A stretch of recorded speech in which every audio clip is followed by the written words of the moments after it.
Welcome to the home theater. As you can see, this is an actual theater in my home. Something I've wanted to do for many years. If we close the door here and I stop talking, you can actually hear how good the sound deadening is in this room.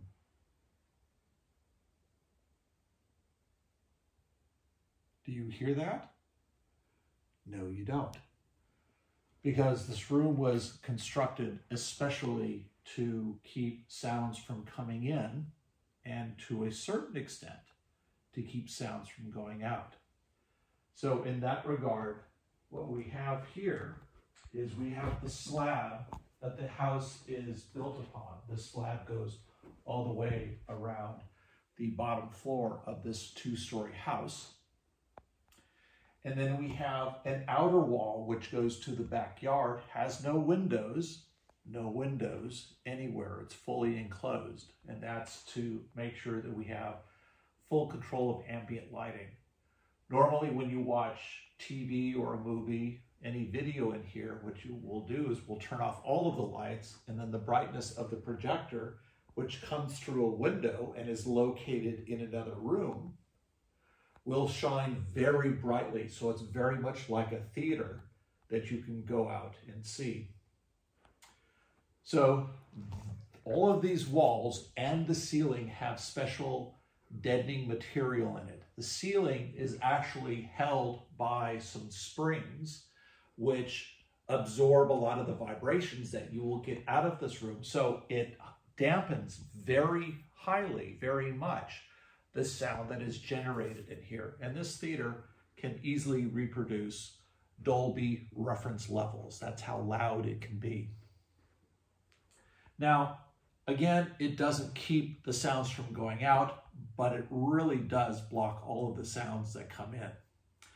Behind the screen, we have nothing. There's the crawl space, which is underneath the garage, so we don't have any sounds that come in from that direction. Over here, we have the crawl space, because we're on a hill at this point, and so there's a triangular space that's over here, and we don't have any sounds that will be generated over here. And then finally, behind this wall where the projector is my office, which we'll get to in a couple of minutes, so you can see the equipment that runs inside the theater.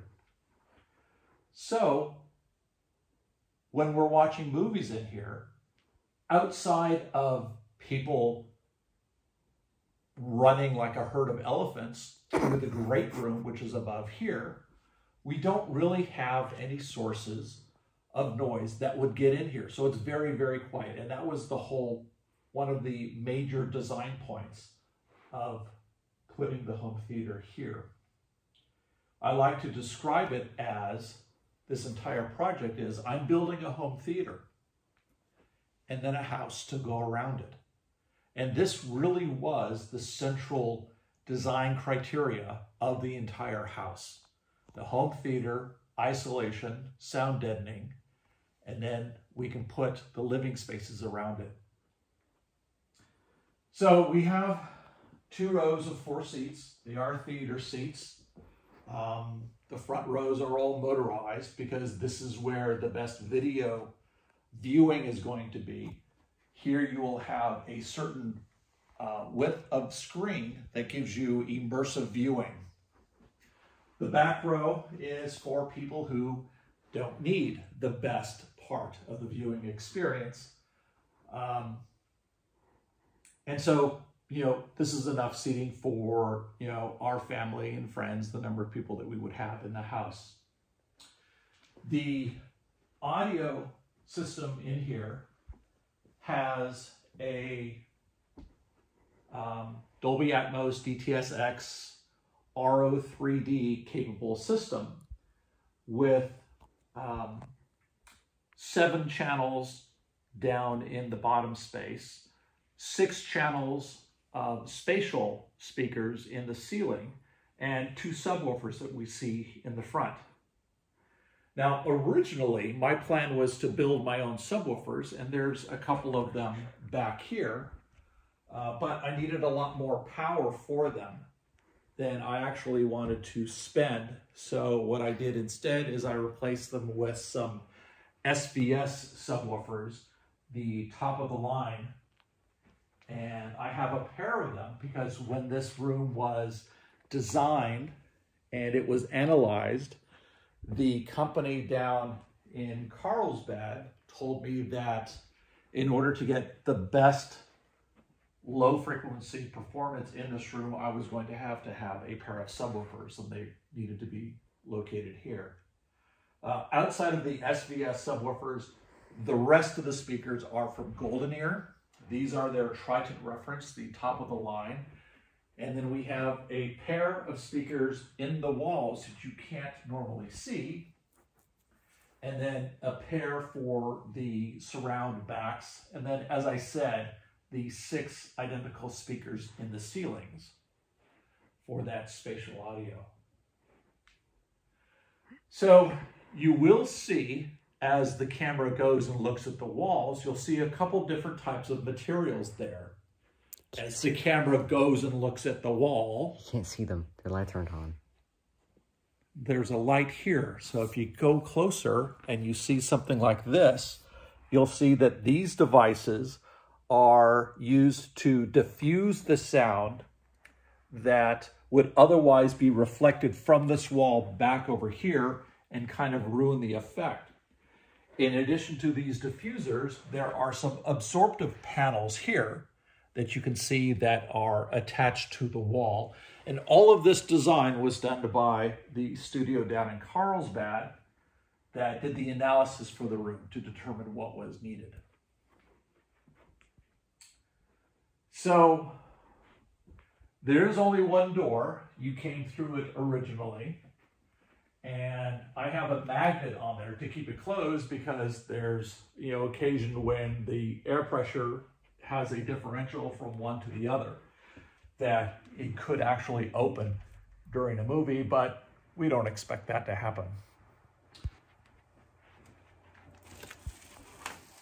In this room, which is my office, I have the rest of the gear, and I've done this for many years. In the house that we used to own, I had a rotating rack that had all of the gear in it except for the speakers and the projector, because the projector was at the opposite end of my room and the screen was on the wall just on the other side from the equipment.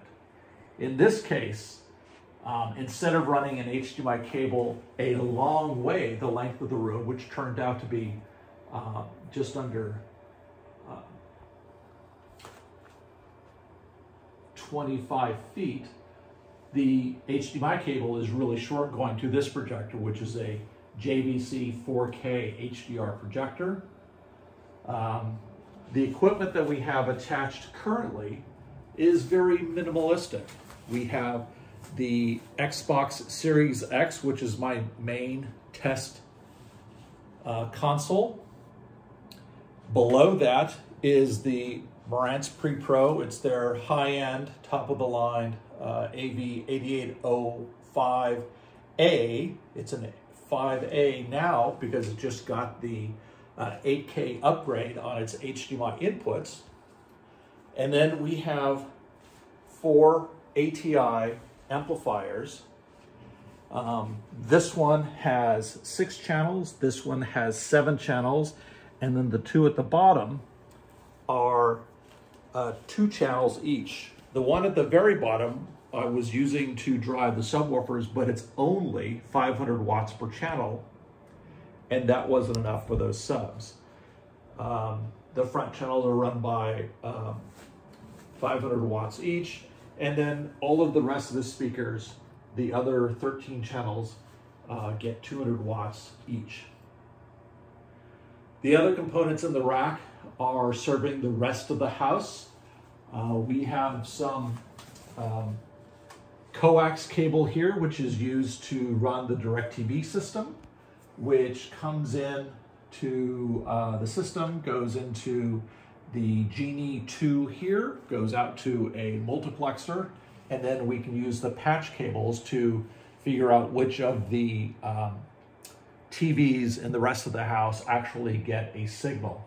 Currently we have 6 4K boxes around the house, although we do need a 7th for this room because the Genie 2 doesn't have an HDMI output. And so we can't watch TV. We can't watch DirecTV in this room yet. In addition to the satellite television, we've also got the networking gear. The network comes into this modem here. It's a DOCSIS 3 modem. Gets converted to Ethernet, goes into the router, which has 5 output ports here. The router has actually got 4 outputs which come into this panel, and then this panel has 1 output which goes into this switch, this Linksys switch. In addition to the typical gigabit ports here, there's also 8 ports of PoE, which is used to power the 7 access points we have around the house. It also supports all of the wired connections, which are behind every TV, so we don't have to worry about Wi-Fi video streaming competing with wired video streaming. Outside of that, there are some ports that come directly out of the wire. The router, one of them goes and powers all of the equipment that's in this room, including the Ethernet, which goes to the Xbox and the Marantz, and then all of my computer stuff. And then outside of that, behind you is a bunch of movies and a bunch of Xbox games, and that's the end of the tour.